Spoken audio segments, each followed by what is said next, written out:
Did you enjoy your little trip together? How long did it actually take you? A month. It was quite a big trip together, actually. Yeah. And it was amazing. It was one of the best trips I've ever been on. It was certainly the best trip we've ever been on. And we totally, I fell in love with Britain in a way that I didn't realise I could possibly. It's so beautiful. You see stuff from a bike that you just don't see from a car. You were able to stop all the time and chat with people. Like, I remember one day, I don't think it's in the show, but we stopped and had this chat with a Thatcher, and he was like a 200 years his family have been doing it. It was just we just stopped and had a chat with him, and it was just absolutely wonderful. Did you have any proper arguments? Like we had one. He was a bit grumpy in the New Forest. And, why? I love that. You said no and you said yes. I don't know. I mean, you know, I don't need many excuses to be grumpy. What was it about the New Forest that upset you? I've no idea. Actually, he was also grumpy. We were playing. Oh, here we go. Here we go. We were playing. Thank you. We were playing frisbee golf. Oh yeah, that was a great one. Which is quite a weird game anyway. And he doesn't like frisbee and he doesn't like golf. Right. And, so they mix them up together and we're really in trouble. Do you know what though? It must have been a really nice bonding experience. It was. It was lovely. We really had such a good time, and the pair of us were in tears at the end of it. It was just so emotional. The thing that we'd done together.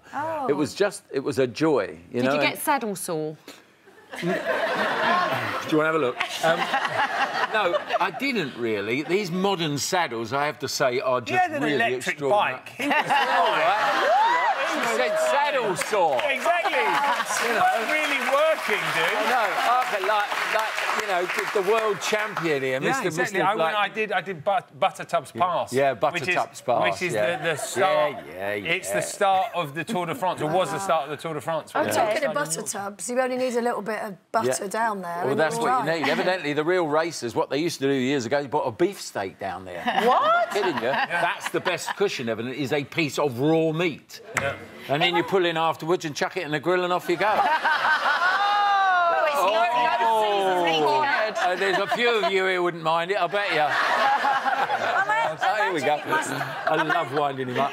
I imagine it must have been a real blessing, because I think, certainly I would say, being a parent, you're so busy doing so much stuff that you often miss out on the kind of activities that you got. It must have been like being father and son again in a different way. I mean, we had a great time together because if you're, as you know, if you're an actor, you get lots of time off, and I got time with my boy.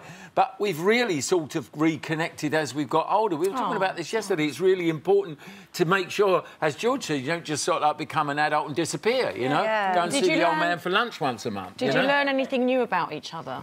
Yeah, don't sleep in a teepee with him. Yeah. No. He moans if you snore. Oh, do you? No, it was horrific. And I haven't slept in the same room as Dad for years, and then at like 4 a.m. this noise started, and I was just, oh my God, what's happening? Something bad's happening. And I realised it was him. I always say, when you're in a tent and someone's snoring, it's a bit like being inside a lung, isn't it? Because it sort of shakes. It feels like, no, Andrew, don't connect with that. No. And where was your favourite place that you went to together? It's a bit like the "Who's your favourite loose woman?" Yeah, exactly. That was the question yesterday. Who's your favourite loose woman? And there must have been a really special moment that you'll treasure. We sang... know what?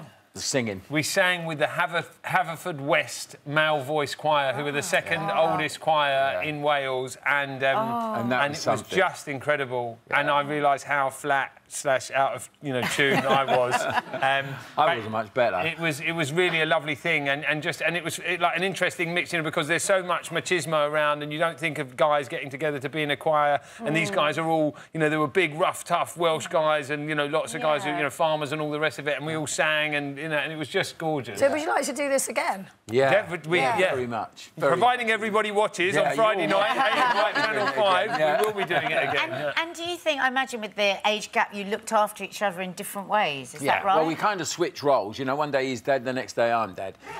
He wakes up with a grump, so I have to cheer him up, and vice versa. I get grumpy about doing something, he's going, not like that, Dad. Go here, Smiley.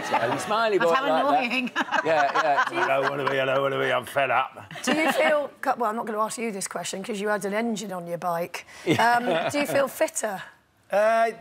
Definitely. I mean, it was a little while ago, but there was a few. The one in Yorkshire, and then we did one. It's basically every show. Dad would kind of swan off and do the same journey, but on a boat or by railway or whatever. And I'd have an electric bike. And I'd have to gun it along some towpath, you know. Until tow being the operative word, he was having such a terrible time. I'd strapped an old bit of webbing on the back of my bike and pulled him up one of them. That is a true story. We forgot about that though, didn't we?